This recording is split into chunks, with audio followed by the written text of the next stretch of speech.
Nova onada de repressió de la dissidència xinesa i noves formes de protesta, més imaginatives i menys arriscades.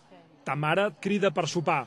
Una frase innocent, al revers d'una postal dirigida a una presó on l'advocat Xu Zhiyong, defensor de casos de drets humans, està detingut des de fa 2 setmanes.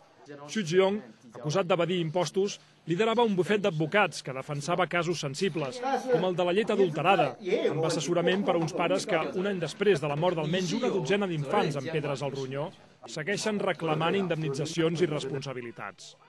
El més actiu d'aquests pares, Zhao Lianhai, és un dels centenars o milers que ja ha enviat una postal a Xu. Zhao diu que el govern hauria de garantir un sistema més just en lloc d'entorpir-lo. 实际上，法律呢是非常多的，而且相对来讲呢，从法律明文上是很健全的。